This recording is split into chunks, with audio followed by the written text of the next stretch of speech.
¿Hoy se escucha bien?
Shalom Aleichem, bienvenidos a todos. Estamos hoy en la semana Parashat Hayé Sarah. Como ustedes se acordarán, la semana pasada, en la Parashat Vayera, Dios se le presentó a Abraham en una de sus pruebas, en uno de los nisionot que le propuso, y allí comienza toda una serie de pruebas hasta llegar a la última, que es la prueba de la Akedat Yitzhak, de la cual hablamos en extenso toda la semana anterior, y hay mucho material acerca de todos estos temas. Les recomiendo entrar a la página de Dimensiones y allí ver material en video, escrito, y todas las cosas que vamos poniendo. Hoy pusimos un video nuevo que se llama Historias de Tzadikim, una historia de Rabbi Nahum de Chernobyl, la importancia que es la conexión con el Tzadik y lo que se llama Pidyon Nefesh, de darle al Tzadik. Si ven el video van a entender, es muy cortito, 4 minutos. Y esta semana vamos a hablar de una Tzadik en especial, sobre todo al principio de la perashá, que es Sarah Imeinu. Cuando ella se enteró de que su hijo iba a ser sacrificado, no soportó y su alma se fue del cuerpo a la edad de 127 años. Entonces, como ella dio a luz a los 90, vemos como Yitzhak tenía 37 años. Y está dicho que cuando ella se murió, se apagó la luz que había en su tienda, en la tienda donde vivió junto con Abraham, en la tienda donde nació Yitzhak. Pero como la luz del pueblo de Israel no puede apagarse, no puede haber ni un segundo de oscuridad, tienen que estar siempre esas almas iluminando. Entonces enseguida nació un alma nueva que venía a, más que reemplazar, a seguir la tarea de Sarah, que era Rivka. Nació Rivka en ese momento y Sarah Imeinu se fue. Entonces dice que el nacimiento de Rivka, que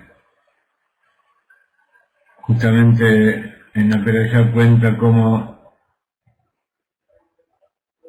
después de 3 años de esa Keidá, Abraham Avinu manda a buscar una pareja para Rivka, y por providencia divina su siervo Eliezer, Damesek Eliezer, se encontró con Rivka.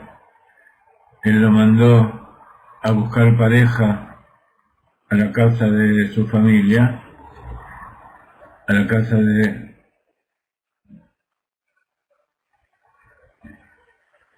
Shem y toda esa gente, a la casa de Labán el arameo. Y entonces encontró a Rivka, pero Sará es la primer matriarca del pueblo de Israel. Incluso cuando se nombra a una Gioret, su madre pasa a ser Sará, Plonit Bat Sará.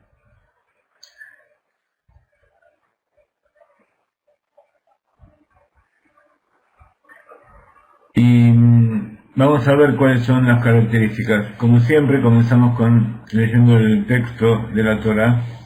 Se dice, y Sará vivió hasta los 127 años de edad. Estos fueron los años de la vida de Sará. En realidad, en hebreo, el texto es mucho más rico y da para hacer muchas preguntas y cuestionamientos. Y dice, Vayehu Hayei Sará, Mea Shana, Be'esrim Shana, Be'sheva Shanim, Be'sheva Shnei Hayei Sará. Be'sheva Shanim, Shnei Hayei Sará. Entonces, literalmente dice, y fueron la vida, como la palabra vida está en plural, cuando se conjuga una palabra con la palabra siguiente, dándole una conjunción como un artículo posesivo, Hayei Sará quiere decir la vida de Sará, pero en hebreo vida es en plural. Como siempre hablamos que para los pueblos de las naciones existe una sola vida.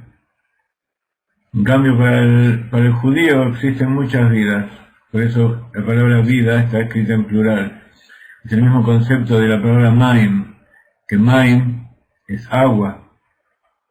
Y por más que nosotros digamos aguas en castellano, siempre nos estamos refiriendo al agua física con la que nosotros bebemos y vemos en los mares, en los ríos, en la lluvia. En cambio, Maim en hebreo se refiere no solamente al agua que nosotros vemos, sino a todas las aguas de los mundos superiores espirituales. Y así pasa con la palabra Hayei.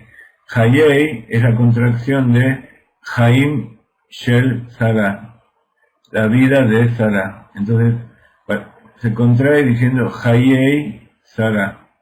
Se anula la M y Shel. Entonces, como Haim está en plural, también el verbo y fueron. Acá dice Vayehu, que es fueron, no dice Veaya y fue. Vayehu, y ayer estudiamos, cuando estudiamos la letra Vav, que cuando se pone la Vav adelante de un verbo le cambia el tiempo, porque Yehu es será. En cambio, como tiene la Vav adelante, se pasa del futuro al pasado y se transforma en y fue. Y está en plural porque, como decíamos recién, la palabra vida en hebreo es plural, entonces no se puede traducir literalmente. Porque si no tendríamos que decir, y fueron las vidas de Sará, Mea, Shana, ¿sí? Entonces, tenemos que decir, y fue la vida de Sará, en el sentido de cuánto duró, porque está hablando de los años, Mea Shana, 100 años, Be'esrim Shana, 20 años, Be'sheva Shanim, 7 años, y ahí habría una coma, digamos, un punto, como lo ponen aquí, Shnei Hayei Sara. Entonces acá vuelve a haber una contracción, igual como es Hayei Sara, que es la misma expresión que aquí. Acá, Shnei se refiere a que es la palabra año, en plural. Entonces, en vez de decir Shanim Shel Hayei Hayei Shel Haim Shel Sara, se contrae, se anulan todas las artículos y conjunciones y preposiciones, y se dice directamente Shnei Hayei Sara. ¿Ok? Entonces acá no hay que confundir Shnei con la palabra dos, sino que Shnei es la contracción de la palabra Shanim, que es años en plural. Entonces, si lo queremos traducir un poco mejor que lo que está aquí arriba, o sea, esto sería el significado dicho en palabras modernas.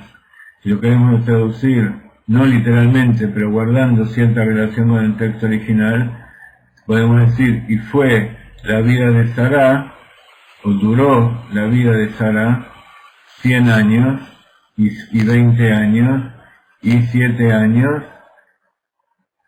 Esos fueron los años de la vida de Sará. ¿Ok? Entonces viene Rashi y dice, y fue Vayiyu Hayei Sará 100 Shana, 20 Shana, 7 Shanim. ¿Qué quiere decir? Lekach Nichtav Shana Bechol Klal Uklal. Entonces, así está escrito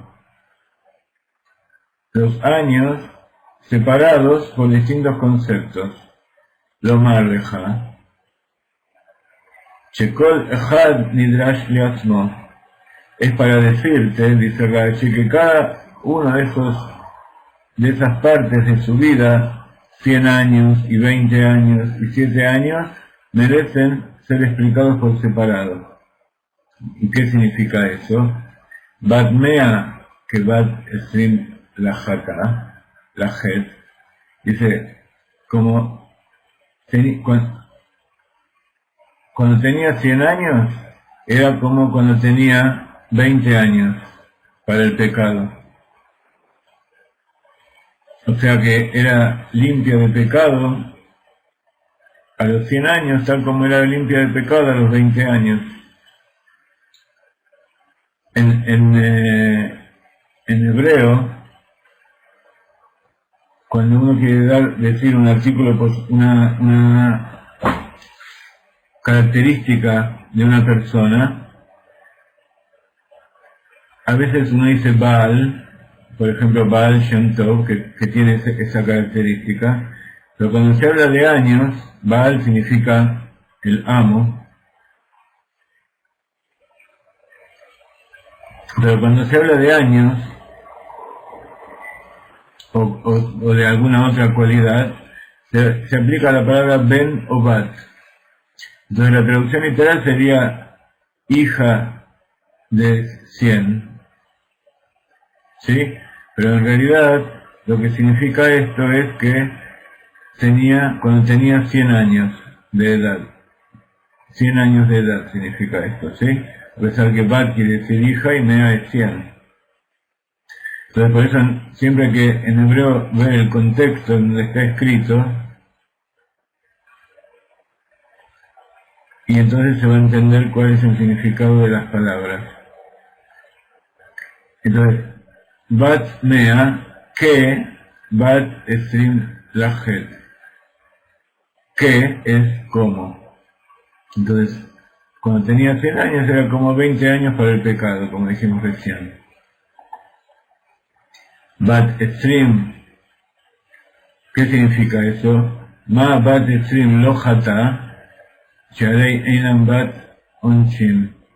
Dice, ¿qué significa eso? Que cuando ella tenía 20 años no pecó. Entonces, eso quiere decir que no Bat Onshim, otra vez se aplica la palabra Bat, y Onshim significa castigos, entonces significa que no era merecedora de castigo. Af bat mea velojata, así también a los 100 años no tenía pecado y por lo tanto no merecía castigo por ningún pecado, era limpia de pecado. Ubat Estrim Kebat Sheva Leyofi, y cuando tenía 20 años era tan bella como una niña de 7 años. Eso es lo que significa Bat Mea Kebat Estrim Bayu Hayei Sarah Mea Shana Estrim Shana Sheva Shanim. Y entonces dice Shnei Hayei Sarah Kulan Shavin Letová. Acá está escrito con nun al final porque son palabras en arameo. En arameo, muchas palabras en plural que merecen una mem al final, en realidad tienen una nun.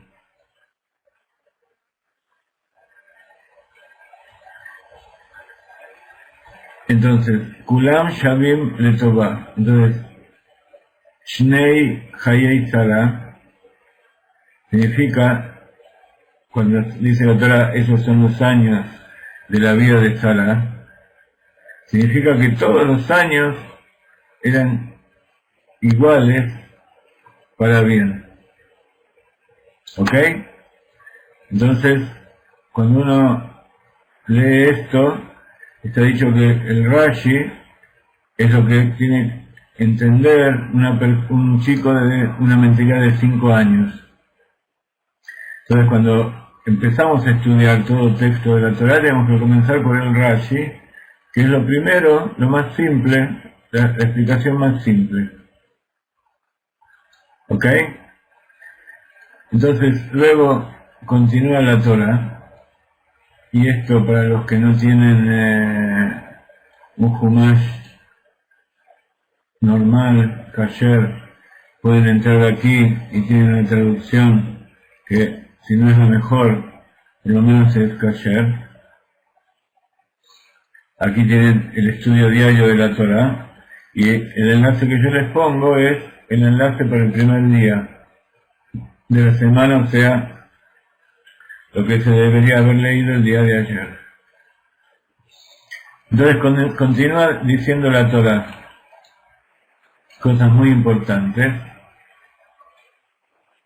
que tienen que ver con el mundo actual, con la situación actual de la tierra de Israel y la tierra de Israel. Acá hay uno de los ejemplos más claros de que la tierra de Israel, y sobre todo estas partes que hoy quieren ser ocupadas por los árabes, a pesar de que los árabes quieren ocupar toda la tierra de Israel, al igual que los católicos y que otros pueblos,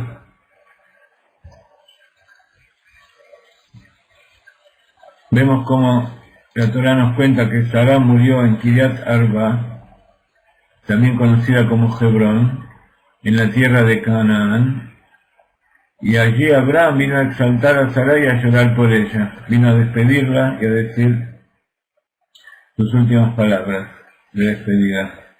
Es lo que se llama Marata Machpelah, la cueva de las parejas, donde, ¿por qué la fue a enterrar allí? Porque allí estaba también Adán y Javá. Entonces ellos siguieron la tradición de Shem, de Eber, de los hijos de Noah, que conocían ese lugar, y entonces por eso pidió comprar ese lugar para enterrar a sus muertos. Entonces dice en hebreo, Batamat Sarah de Kiryat Arba y Hebrón Be'eretz Canaan, Vayavo Abraham Lispod le Sarah Ulevakta Melipkota. ¿Qué quiere decir esto? Batamat quiere decir y murió. Bab es la yud, la i de conjunción, y murió. Tamat nuevamente está en una forma futura, pero como tiene la Bab, está hablando del pasado, o sea, ya había muerto. Entonces, y murió Sara de Kiriat Arba, también es llamado Kiriat Arba porque ahí están enterradas las 4 parejas, ¿sí? Arba quiere decir 4 y Kiriat quiere decir el pueblo, la comuna de los 4, y Hebrón, también la palabra Hebrón, que es el lugar donde toda esa zona, tiene que ver con la unión, Jibur. Jibur quiere decir conexión. Be'eretz Canaán, toda la tierra de Israel, en aquella época se llamaba Eretz Canaán, antes de que el pueblo de Israel entre al salir de Egipto. Cabe aclarar que se llama Eretz Canaán porque en esa época vivían allí los canaanitas. Los canaanitas eran un pueblo que derivaba de Ham. ¿Se acuerdan que Noah tenía 3 hijos? Ham, Shem y Yafet. Shem es de donde viene el pueblo de Israel, viene la raza semita. Abraham y Ismael Abraham, Ismael, Isaac, Jacob, etcétera, etcétera, son hijos de Abraham, entonces son de raza semita. Ahora, Ismael es mezcla, porque su madre no era semita, su madre venía de Egipto, que Egipto era parte de la tierra de los hijos de Ham, que son los de raza negra, en África. Entonces, Canaán también era de esos, descendiente de Ham, pero él no era originario. Cuando Noah bajó del arca, se distribuyeron las tierras, y la tierra de Israel pasó a pertenecer a Shem, Shimnem, y de ahí viene la raza semita. Pero Canaán se la robó, entró allí y lo despojó de la tierra. Entonces, a pesar de que era la tierra de Canaán en esa época, es bueno saber que antes pertenecía, y así fue como fue distribuida la tierra, al pueblo semita, al pueblo de Israel. Vayabó Abraham, Lispot, Lesará, Belikta. Entonces, Yabó también está en el futuro, y la Vav lo transforma en pasado. Y fue Abraham para Lispot. Sped es el discurso de alabanza, de recuerdo, de despedida que se le hace a los muertos. Entonces vino Abraham a despedir, a dar sus últimas palabras a Sará, Belikota, y a llorarla, como se hace con los muertos. Entonces dice Kiriat Arba, dice Rashi, trae otra explicación del Midrash, que dice al Shem Arba Nakim Sheyu Sham Ahiman Shashai Betalmai Beabiam. Dice, ¿por qué se llamaba el pueblo de los 4? Porque allí había 4 gigantes. Esos gigantes se llamaban Ahimán. ¿Se acuerdan que había un personaje que se llama Ahimán? Sheshai, Talmai, que en griego pasó a ser Ptolomeo, ve Abiem, los nombres de los 4 gigantes. Dabar Aher, otra explicación trae Rashi, al Shem Arba'a Zugot Shenikbelu Sham. Como decíamos antes, el nombre y las 4 parejas que se enterraron allí. Shem Ish Beishto, el nombre del hombre y su mujer, Adam Bejabá, Abraham Besara, Isaac Berrivka, Jacob Belea. Entonces dice, vayabó Abraham, y vino Abraham, como dice el texto, aquí, vayabó Abraham y vino Abraham, Nebael ni Beersheba, vino de la ciudad de Beersheba, donde él vivía, Lispot le Sará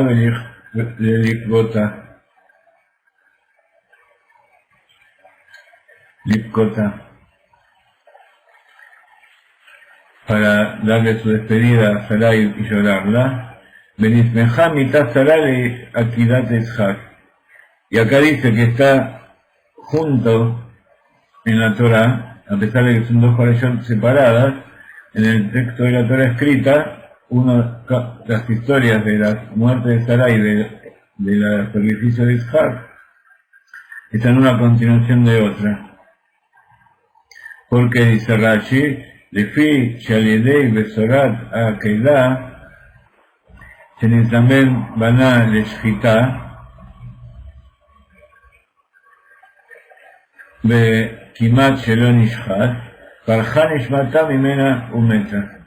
Entonces dice, ¿por qué están juntas estas 2 historias? Porque por cuanto que por la noticia del sacrificio al que fue llevado su hijo para ser degollado, para ser sacrificado, Shchita, y casi lo degüellan, de Kimat Shelon Ishhat, pero no fue degollado. Parja Nishmata, Parja quiere decir su alma salió del cuerpo, una forma hermosa de decir que su alma salió del cuerpo y murió. Parja Nishmata, Parja de la palabra Peraj. Peraj es justamente ese botón que se abre y deja salir de su prisión el néctar y el perfume de la flor. Así, cuando el cuerpo muere, en el caso de Sarah, en el caso de un tzadik, no es como otros, sino que en el caso del tzadik, es como que el alma, el cuerpo se abre como una flor y deja en libertad al alma que tenía prisionera. Entonces estos son los primeros versos. El enlace que les he puesto antes está toda la perashá de la semana. Vamos a meditar un poco todas estas cosas que acabamos de decir, que es nada más que la parte textual, con una interpretación básica para un niño de 5 años de Rashi, y luego vamos a meditar en algunos temas interesantes del Hasidut.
Muy bien.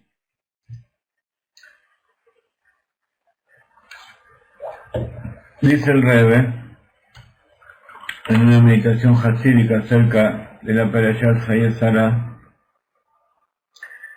que la Perashat Hayé Sarah, que paradójicamente se llama la vida de Sarah, pero sin embargo habla de su muerte,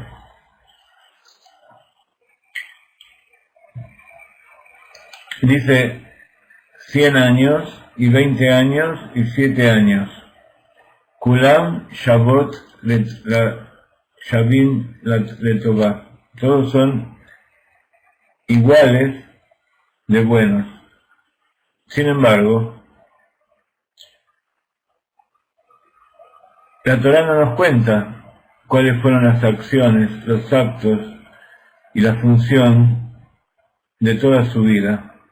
Al contrario, enseguida, cuando habla de la vida de Sarah, ¿de qué nos está hablando? De que murió. Habla de que murió, de cómo la enterraron, y otros asuntos que pasaron después. Y justamente, dice el Rebbe, la muerte de Sarah, la partida de este mundo, revela y expresa y resalta la acción de los días de su vida. ¿Por qué? Porque con su muerte no se detuvieron todos sus asuntos, todos los asuntos para los cuales vino este mundo. También después de los 127 años de su vida en este mundo, continuaron esos años actuando sobre la realidad.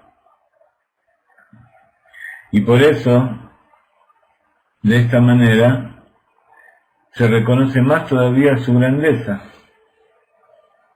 la grandeza de Sarah. Y cuando nosotros reconocemos la grandeza de la vida de alguien, vemos cómo esa vida sigue funcionando a través del tiempo. O sea que sus actos tienen una fuerza tal que están por encima de la acción del tiempo. Y no actuaron solamente, no funcionaron, no tuvieron una marca en este mundo solamente cuando ella estaba viva, sino que su función, y más todavía, la principal función y el objetivo de su vida ocurrió después que ella murió. Y a través de eso, significa que no es que duró mucho tiempo después que ella murió, sino que duró para toda la eternidad. Y la recordamos ahora, porque cuando nosotros hablamos del pueblo de Israel, no decimos solamente que son los hijos de Rachel y Lea, sino que somos los hijos de Sarah, Rivka, Rachel y Lea. Shalom a todos los que van llegando. Al principio pusimos Sedaká, así que les invito a todos los que van llegando a poner monedas de Sedaká y enviarla a la tierra de Israel. Acuérdense que estamos juntando dinero para una calá.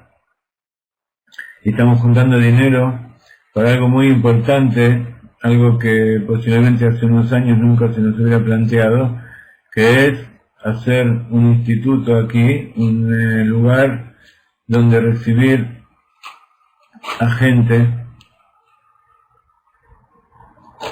Por ahora van a ser jóvenes, mujeres, mejor dicho, y vamos a tratar de que lo más pronto posible también sean varones. Ya tenemos un lugar, hay una familia, Besrat Hashem, de Yerushalayim, vive cerca de Yerushalayim, que tomó este desafío y vamos a trabajar juntos para traer a gente. para distintos objetivos, después cuando se concrete mejor todo esto, pero todo lo que ustedes puedan aportar va a ser incluso bueno para ustedes también.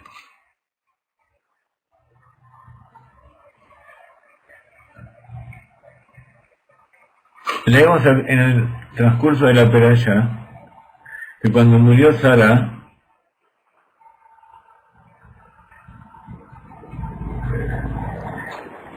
Abraham Avinu se vio obligado a comprar una parcela para hacer su tumba.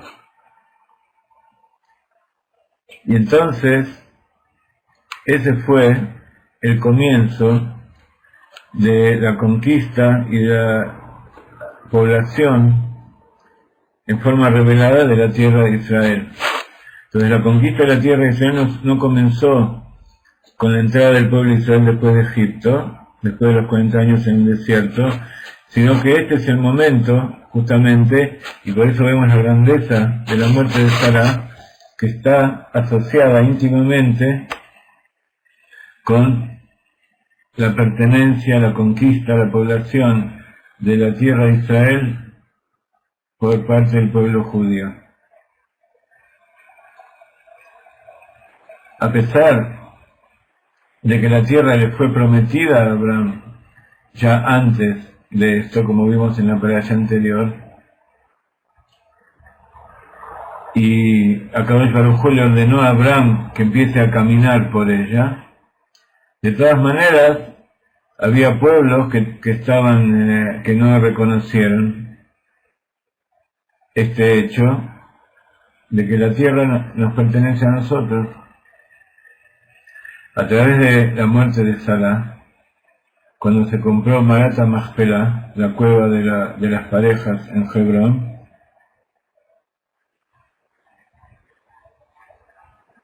se reveló a los ojos de todos que parte de la tierra esta pertenece a Abraham. Es su propiedad y él es el dueño. A pesar de que él era el dueño que Dios se la prometió, de todas maneras, Abraham no quiso recibir un regalo gratis y puso 400 monedas de plata, 400 ciclos de plata, para comprar, para pagar por la cueva esta, por esta parcela. Y a pesar de que, como leen en la Torá, al principio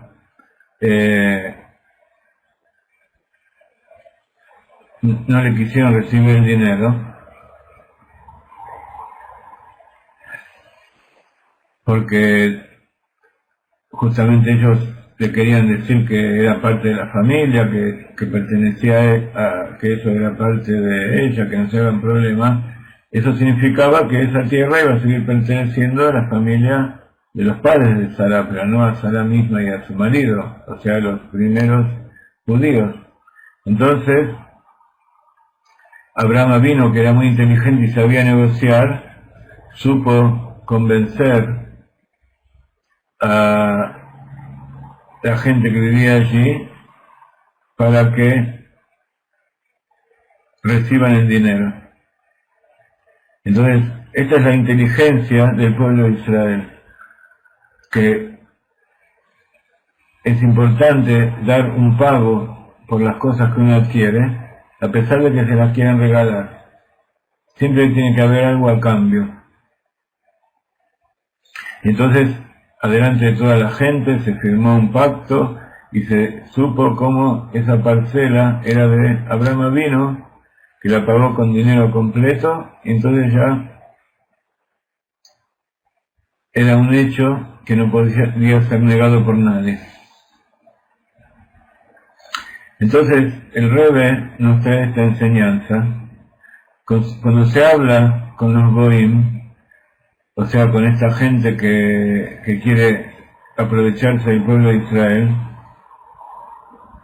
hay que resaltar una y otra vez que la tierra es una herencia eterna del pueblo eterno, del Dios eterno. como está escrita en la Torá eterna. Y entonces los pueblos del mundo que creen en la Torá aceptan esto. Entonces lo primero hay que saber, nosotros vemos muchos sitios de internet y mucha actividad que se llama Asbará. Asbará quiere decir explicación. Entonces quieren explicar cómo el Estado de Israel es algo, actúa en forma correcta, y que los pueblos del mundo, y que los pueblos no del mundo, sino que los pueblos que están alrededor y que le quieren sacar, y todos aquellos que están en contra de esto, que son antisionistas, están actuando mal. Pero muchas veces yo les digo, y enseguida lamentablemente cortan relación conmigo y con todos los que creemos en la Torá, que la mejor forma de dirigirse a los pueblos del mundo es justamente ir con la Torá. No hace falta andar explicando demasiado. En la Torá está escrito que la tierra pertenece a nosotros. Porque con la Asbará, lo único que se logra, Asbará quiere decir explicar y dar explicaciones a la gente.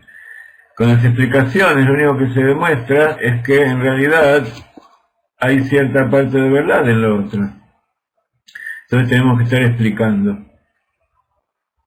Pero el asentamiento del pueblo de Israel en la tierra de Israel es algo que todos los pueblos, justamente todos estos pueblos que quieren desalojarnos, tanto los musulmanes como los cristianos, ellos mismos creen en esa Torá, y ahí está escrito. Entonces hay que ir con el libro de la Torá y explicarles, mirá, acá está como el pueblo de Israel está asentado mucho tiempo antes que estén ustedes.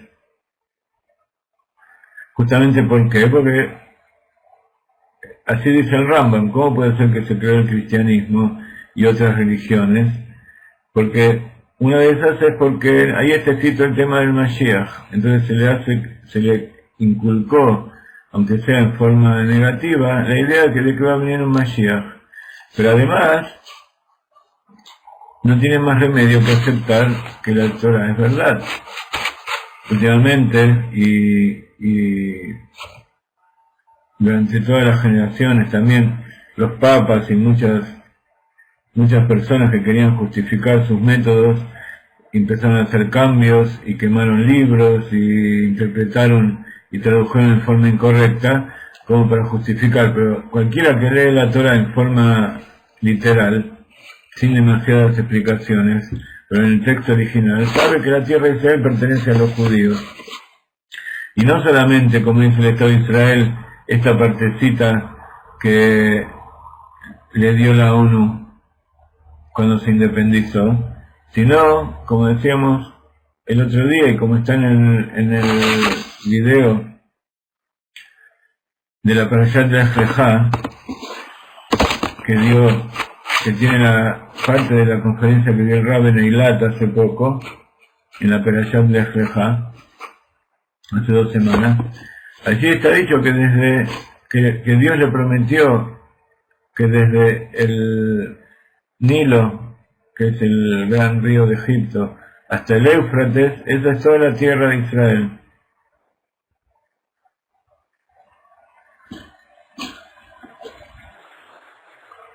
Entonces, así es como hay que enfrentarse a los pueblos del mundo. Y no hay que asustarse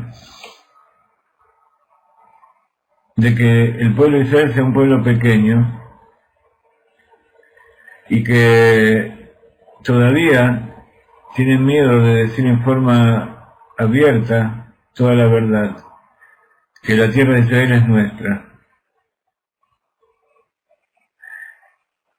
¿Por qué? Porque cuando los judíos aumentan en Torah y Mitzvot, el cumplimiento de la Torah y las Mitzvot, entonces se refuerza la conexión que tienen con el Kadosh Baruj Hu,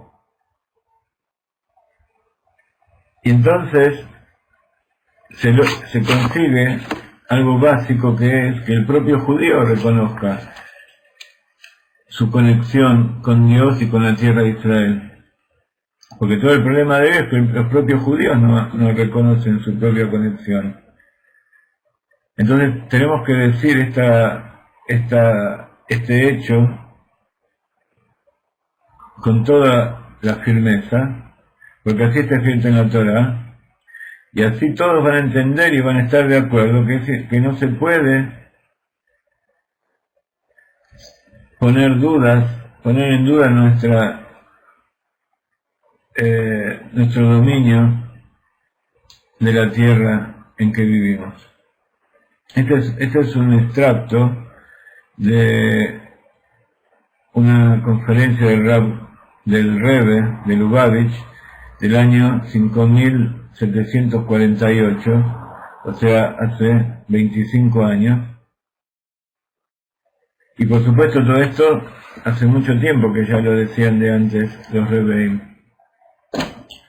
Entonces, a pesar de que hay muchos temas por qué tratar, y durante todos estos años hablamos de muchos temas, siempre en estas parshiot sobre todo, pero en general en todas las parshiot, tratamos de incorporar distintos temas que hacen a la pertenencia del pueblo de Israel a la tierra y a la Torá, y de que somos el pueblo que Dios eligió para llevar su palabra, tanto para que los pueblos del mundo lo escuchen, y entonces se acerquen a conocer la verdad, y como vimos por experiencia propia, muchos quieren incorporarse al pueblo de Israel porque en realidad tienen esa alma judía en su interior, que viene de Abraham, de Sará, de Isaac, de Rivka, de Jacob, Rachel, Lea, Zilpá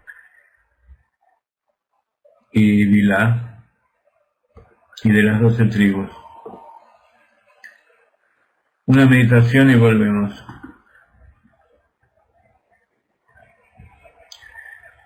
Muy bien, como dice Jaime, ¿por qué es así? Caja. No hace falta explicar demasiado.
Muy bien.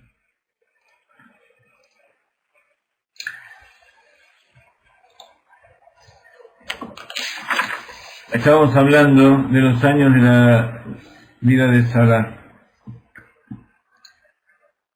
Sarah, como ustedes ven aquí, se escribe Shin, Reish, Hei.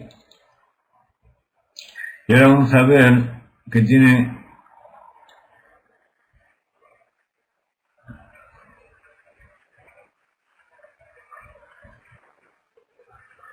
que ver con otra palabra que está muy repetida.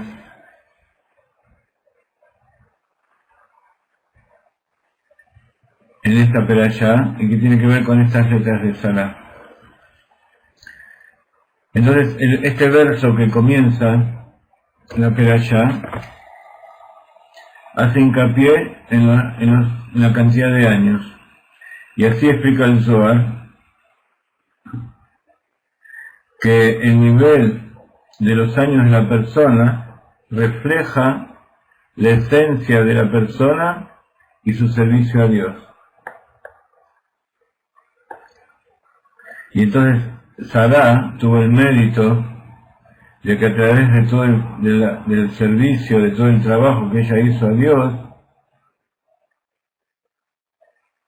sus años están a un nivel supremo, superior, y a tal punto que son recordados en la Torá. Hay muchos personajes en la Torá cuya vida, sus años de vida no fueron recordados. Entonces, para poder entender esto, el Zohar comienza explicando y se ocupa de entender que este mundo es como un campo. Este campo que se escribe en hebreo muy parecido a la palabra Sarah, que es Sadeh. ¿Por qué es tan parecido la palabra Sadeh a Sarah? Porque la Reish es muy parecida a la Dalet, como ustedes ven. ¿Sí? Entonces, Sarah y Sadeh, los voy a poner acá en castellano. Sadeh quiere decir campo. Campo en todos los sentidos, por ejemplo, cuando específicamente es un campo, una porción de tierra, pero también un campo de la física, un campo de la medicina, etcétera, etcétera, también se llama Sadeh. Y entonces el Zohar trae esta comparación de cómo la palabra Sarah tiene que ver con Sadeh. ¿Por qué? Porque este mundo es justamente un campo donde baja el alma a hacer su labor. Ese campo que en otras partes es llamado el Gan Eden, el jardín del Edén, también es un campo donde fue puesto el hombre para trabajar. Entonces, que la hayan puesto en el campo, hay un dicho muy famoso que es que el hombre es como el árbol del campo, Adam Ish Etz Asadeh, el hombre es como el árbol del campo, que es plantado y echa sus raíces, crece, da frutos, y esos frutos luego caen a la tierra y se confunden en la tierra, se pudren, y justamente de ese proceso salen nuevos hombres, nuevos árboles. Y también hablamos muchas veces del concepto de que el número, la cantidad, hace a la calidad.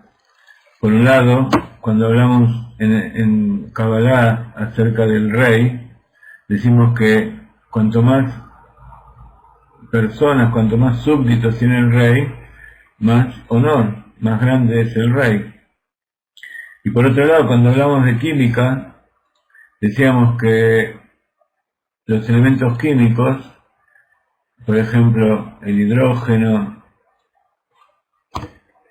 que tiene número atómico 1, no es lo mismo que el helio,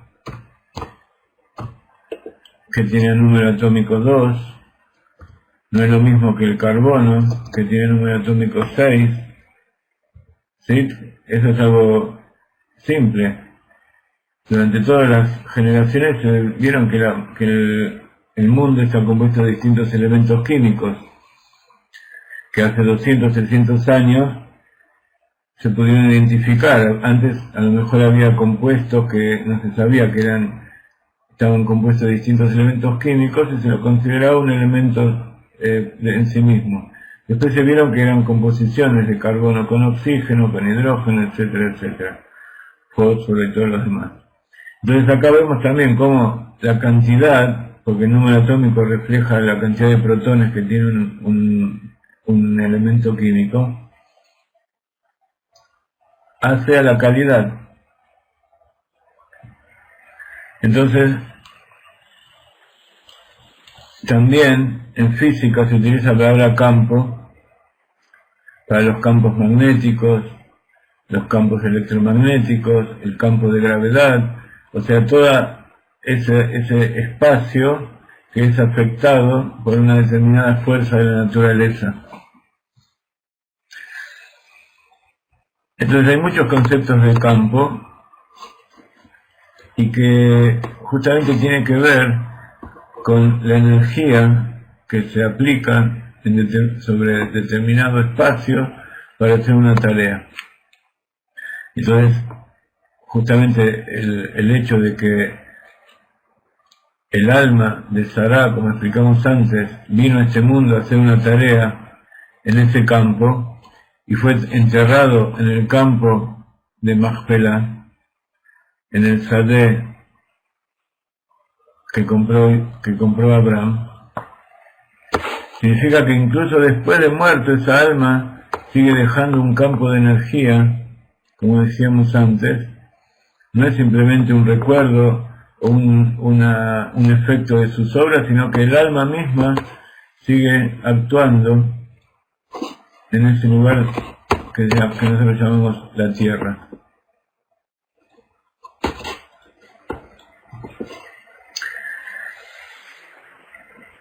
Entonces, esto significa, y así explica el Zohar, que Sará bajó a este mundo, a este campo, y se elevó de él sin ningún pecado.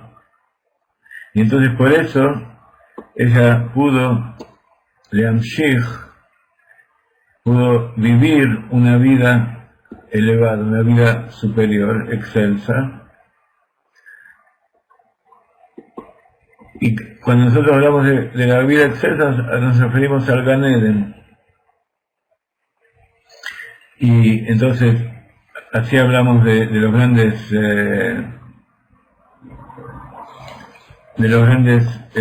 las grandes almas. Entonces depende de cuál es la fuerza de esa alma, sigue actuando por toda la eternidad. Antes decíamos que justamente la fuerza de Sará es que al estar viva su obra y su fuerza en el pueblo de Israel sigue actuando hasta hoy en día. Entonces el recuerdo, por eso decíamos, no es simplemente el recuerdo que quedó escrito en un libro, sino que su acción, su obra, el objetivo por el cual esa alma vino al mundo en ese cuerpo, después se fue reencarnando el alma, pero también dejó un efecto en muchas almas, por ejemplo en el alma de todo un pueblo, que es el pueblo de Israel, y así también, como el pueblo de Israel se esparció en todos los pueblos del mundo, entonces también tuvo una acción. Ahora vamos a ver qué es lo que lo que significa esto de actuar.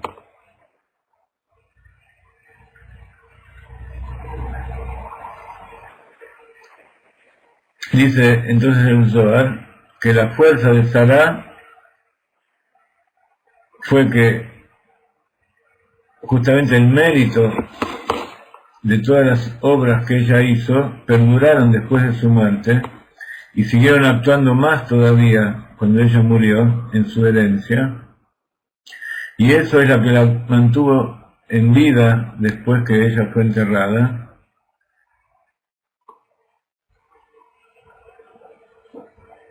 Porque aquellos que la continuaron siguieron haciendo su obra, no solamente en forma espiritual en los mundos superiores, sino que siguieron haciendo su obra en este mundo físico actual.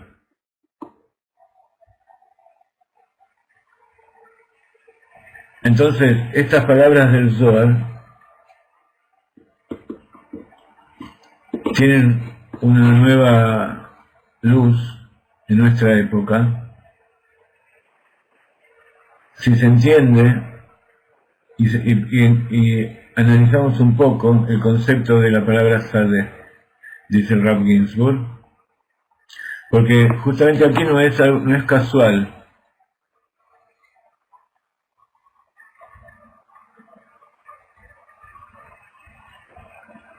En esta perashá de la Torah, Hayez Sarah, es la que se encuentra la palabra Sadeh en una concentración mucho mayor y más de lo normal que en el resto de todas las parshiot. Y eso entonces significa que el tema de esta parashá tiene que ver con el campo. Y así esta palabra Sadeh se encuentra 12 veces. Ustedes saben que al Rav Ginsburg le gusta contar mucho las palabras y todos los fenómenos. El Rav Ginsburg debe ser una reencarnación de Ezra Sofer. Todos los cabalistas usan las gematrías y todas los fenómenos lingüísticos. Le gusta contar todos los fenómenos en la Torah, pero hay una parte de rabinos y de cabalistas que se llama Sofrim. Sofrim se refiere a aquellos que escriben libros de Torah, Mezuzot, Tefilim. ¿Y por qué se llama Sofrim? Ustedes saben que Sofer, la palabra Sipur, quiere decir o contar una historia o contar números. Pero en ningún lado Sofer tiene que ver con escribir. Pero al escritor se lo llama Sofer. Se lo tenía que llamar Kotev. Pero el escritor por excelencia de todas las generaciones del pueblo de Israel era aquel que escribía la Torah. Entonces, como uno de los requisitos de la escritura de la Torah es saber que cada copia es igual a la anterior, eso es uno de los secretos de la genética, que todos los sistemas, el sistema del ADN tiene todo un conjunto de enzimas que lo replican y lo traducen y lo duplican, pero aparte tienen todo un sistema de control de errores de duplicación y replicación. Así también sucede con la Torah. Como la Torah es el DNA donde está escrito cómo Dios creó el mundo, el ADN, entonces aquellos que están encargados de escribir la Torah y de perpetuarla por todas las generaciones, están obligados a utilizar un sistema para confirmar de que lo que escribieron está bien. Entonces una de las formas es contar. Entonces, junto con el escriba, había todo un equipo de gente que se ocupaba de revisar y de contar todos los fenómenos. Ya posiblemente haya alguno aquí que no haya visto el video de 1820, pero no quiero extenderme en eso ahora. Pero el tema de contar todos los fenómenos, si alguno de ustedes, seguramente Jenny sabe dónde está en la página de dimensiones ese video, nos va a poner el enlace para que aquellos que no lo vieron lo vean. Ahí tienen una idea de qué se trata. Pero el hecho de que haya 12 veces escrito la palabra Sadeh es muy significativo. Comenzando con un hecho muy simple, y es que justamente la palabra Sadeh en Mispar Katan, en la gematria normal sería 309, pero la gematria pequeña, la Shin es 3, la Dalet es 4, son 7, y la Hei son 5, que es 12. Gracias, Jenny. Después, cuando termine la clase, o ahora guarden el enlace y van a poder ver un video que puede ser que les interese.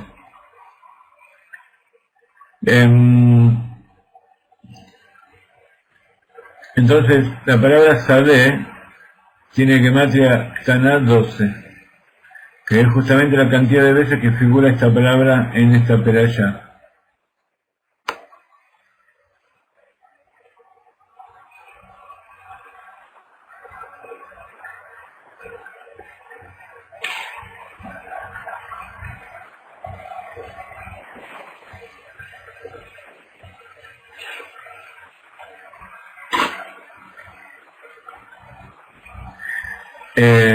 Otra cosa que el Rab nos trae es que, incluso sacado del Zohar, es que como el número 12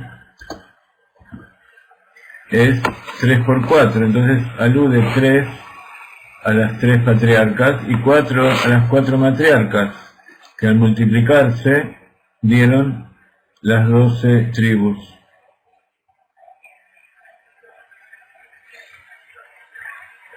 Y bueno, hay toda una serie de otras alusiones, que es un tema muy largo, no vamos a entrar aquí en toda su extensión, solamente les doy algunas ideas para saber de qué se trata, y cuando tengamos nuestra yeshiva aquí en Israel, vamos a sentarnos todos juntos y vamos a leer los libros en detalle, letra por letra, palabra por palabra.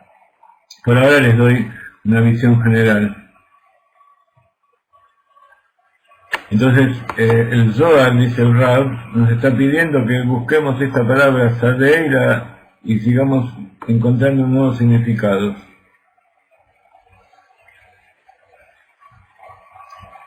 Dice el Rab que, por supuesto, la búsqueda no tiene que ser simplemente de una forma hitzoní, superficial, del concepto campo, sino que tiene que enseñarnos y tenemos que aprender el significado y el contenido de esta palabra para aprender acerca de la perashá y saber lo que es un sadeh y lo que es un campo. Entonces, en el Zohar nos habla mucho de este tema. El Zohar nos enseña que hay dos clases de campo. Está el campo de Kedushá, un campo de Kedushá donde hay un servicio interior que transforma ese campo en un lugar donde mora la presencia divina. Entonces, cuando nosotros hacemos algo, tenemos que después, si alguien tiene que retirarse, no puede quedarse aquí, puede verlo a continuación en la grabación de la clase, está a disposición de todos. Así que cada uno es libre, puede ir a donde quiera, nadie está obligado a quedarse, solamente se queda si su corazón le pide y su tiempo le alcanza. Pero siempre puede ver la repetición, así que son todos bienvenidos los que vienen y son bienvenidos los que se van. Entonces, hay dos tipos de campo, dice el Zohar. El campo sagrado. ¿Cómo sabemos si un campo es sagrado?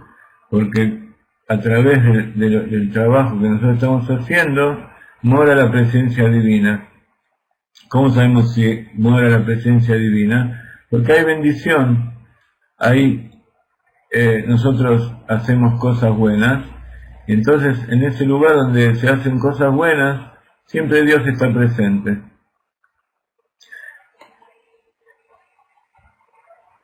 Entonces, cuando uno compra un campo y construye un lugar de estudio, construye una casa para hacer un hogar donde se cumpla la Torá, eso se llama transformar un campo, transformar la tierra, donde estamos construyéndolo, en un lugar donde va a morar la presencia divina. Por eso, antes les decíamos que todo lo que ustedes puedan aportar para construir nuestro lugar aquí, puede ser que al principio lo alquilemos, después lo vamos a construir, todo eso sirve para justamente transformar este mundo en un lugar donde muera la presencia divina. Entonces la tzedakah, aparte de todas las cualidades que tiene, sirve, cuando está utilizada como corresponde, para que muere la presencia divina, para hacer de una morada para Dios.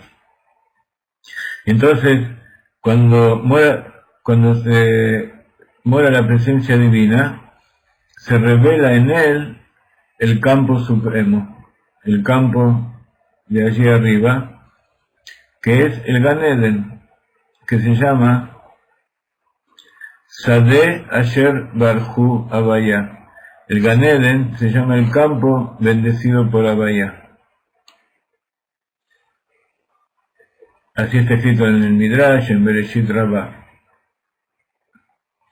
Entonces, así cuando nosotros cultivamos un campo, cultivar quiere decir también hacer que crezcan frutos, y esos frutos en la tierra de Israel crecen de acuerdo con las normas y las leyes de la Torá, y son utilizadas como alimento para cumplir los preceptos. Entonces eso se llama un Gan Eden aquí en la tierra. Pero como mora la presencia divina, entonces se transforma en un campo, en un Sadeh que es bendecido por Dios. Y en las palabras del Zohar, eso se llama Hakal Tapuhin Kadishin. Esa es una expresión muy conocida.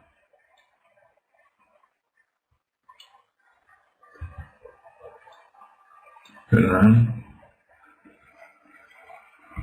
Hakal Tapuhin Kadishin, que significa campo de manzanas sagradas. Entonces, la traducción de Gan Eden sí sería paraíso. En el Zohar se llama Hakal Tapuhin Kadishin.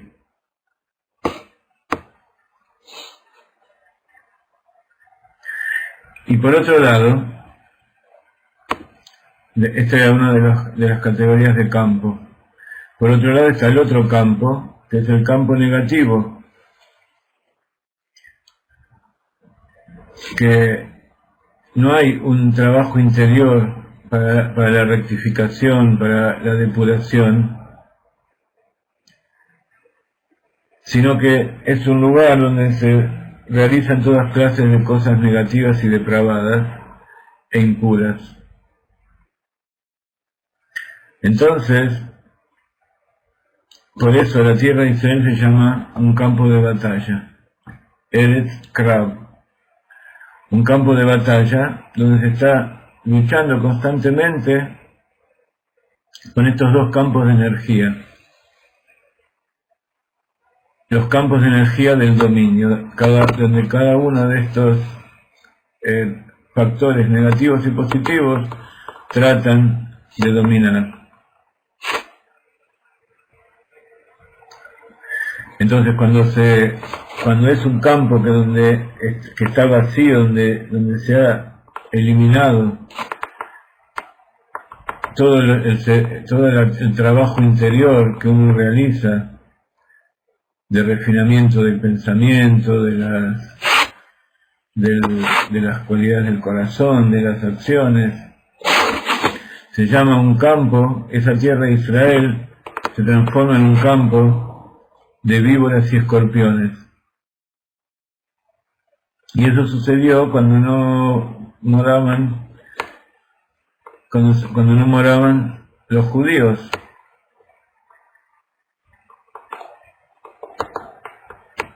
Cuando no hay un pueblo judío que more cumpliendo la Torá en la tierra de Israel.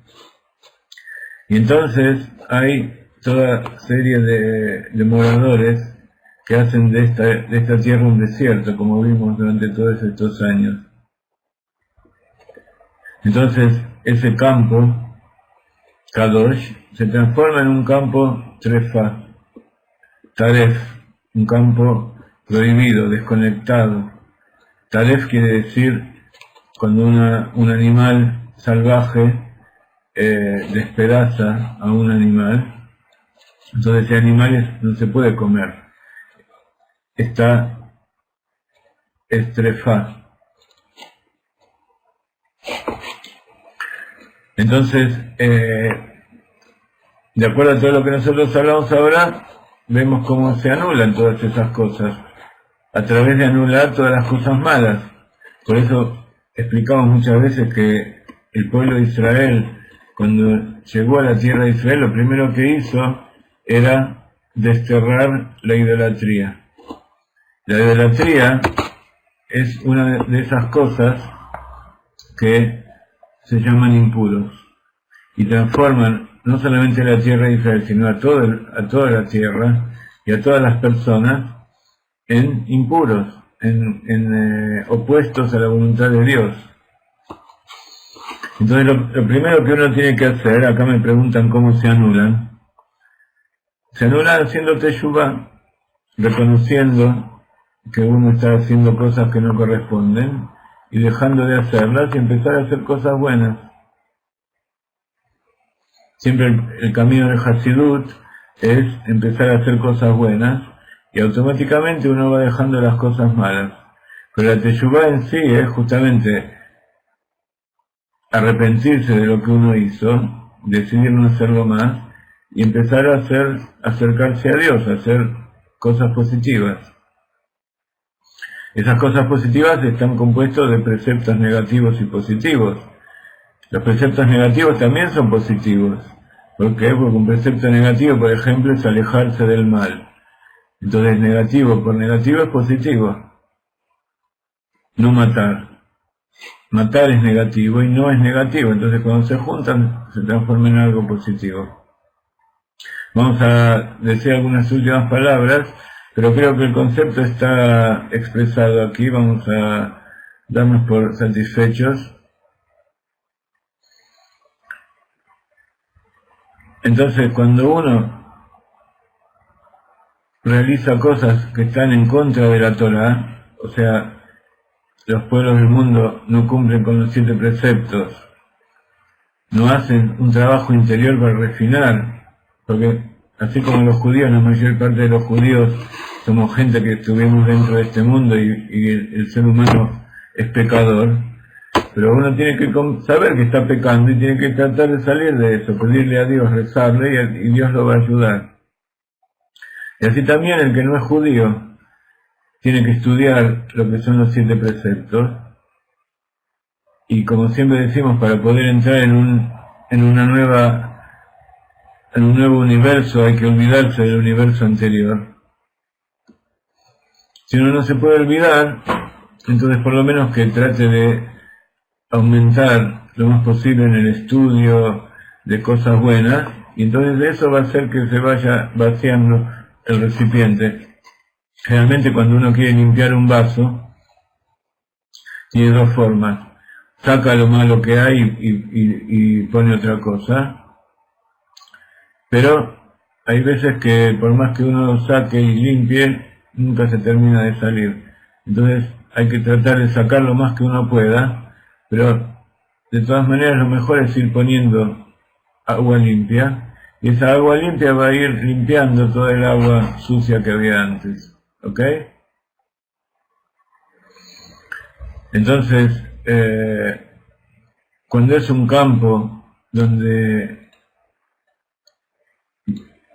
se prioriza el árbol de la vida, que es la Torah, que es el equilibrio de las sefirot, el equilibrio de las emociones y la mente y las acciones, entonces eso va a recibir la bendición de Dios y va a transformar en un campo sagrado. Cuando uno prioriza sus pensamientos equivocados, sus inclinaciones físicas, sus inclinaciones egoístas, entonces eso se va a transformar en un campo de muerte y de impureza. Entonces hay que trabajar, como dice el Zohar, con una espada de doble filo. La espada de doble filo que corta para abajo y corta para arriba.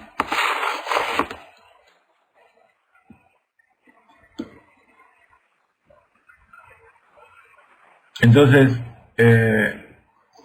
nosotros no sabemos cuántas vidas nos quedan. Y en realidad, el Rebbe nos dijo que ya estamos en la última época de la redención, del exilio, y llegamos a la época de la redención. Entonces estamos en la última vida. Tenemos que vivir esta vida como si fuera la última, así como dice Pirkei Avot, que hay que vivir este día como si fuera el último día de la vida.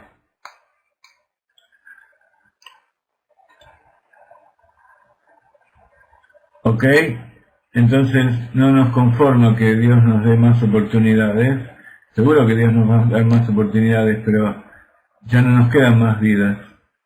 No tenemos que contar que podemos hacer lo que queramos ahora, porque posiblemente la próxima vida, si fuera por eso, en la próxima vida capaz que no vamos a tener la ventaja de vivir en un cuerpo humano y disfrutar del internet y disfrutar de todas las cosas que disfrutamos ahora, posiblemente para rectificar una vida demasiado desviada,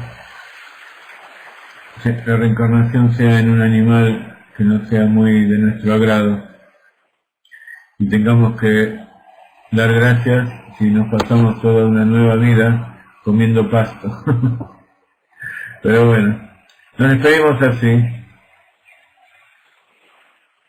Vamos a tratar de traer algunas ideas más sobre este asunto en las clases próximas y nos ponemos otra música para que la música también limpie el alma.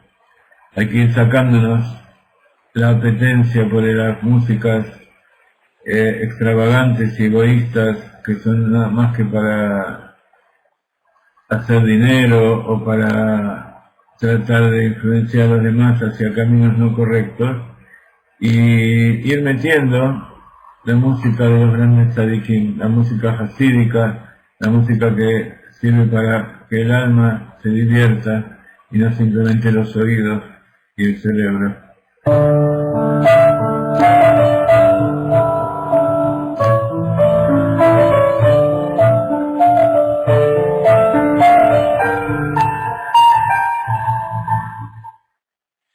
Si alguno quiere saber lo que es coaching y lo que es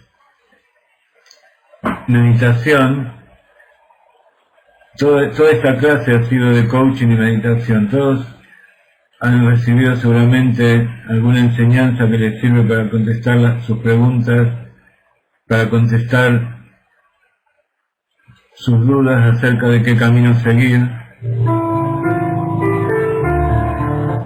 Y sobre todo hay que tener fe en Dios, y cuando uno no sabe qué hacer y a dónde ir, pedirle a Él que nos muestre, anularnos, decidir dejar el camino equivocado y ir por el camino correcto. Porque como siempre decimos, la meditación judía no es cerrar los ojos y dejarnos llevar, incluso tampoco es lo que se llama la meditación dirigida, en que uno también se deja llevar por palabras de otros. Esto que estamos haciendo ahora es una meditación que, a pesar de que el que habla soy yo, lo que estoy diciendo tiene que servir para estimular dentro de ustedes nuevas actitudes, nuevas inquietudes, nuevas formas de pensar, de sentir, nuevas formas de ayudar a los demás, nuevas formas de vivir.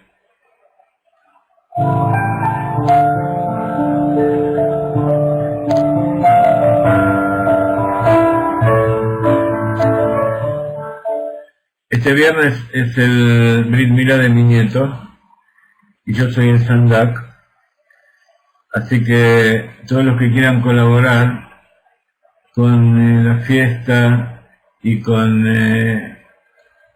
ser parte del Brit Milá, aunque no estén aquí, y sobre todo aquellos que no tienen hecho el Brit Milá y que Dios no les ordenó, pueden colaborar con el Brit Milá enviando su donación a nuestro instituto y Dios se lo va a considerar como una mitzvah.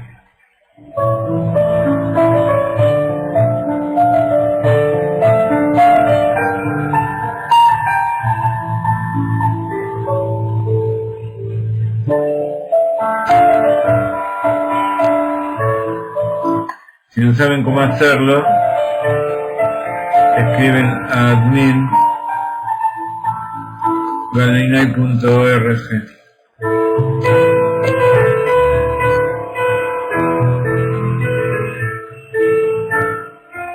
Bendiciones de la tierra de Israel, que todos tengan salud, paz y felicidad.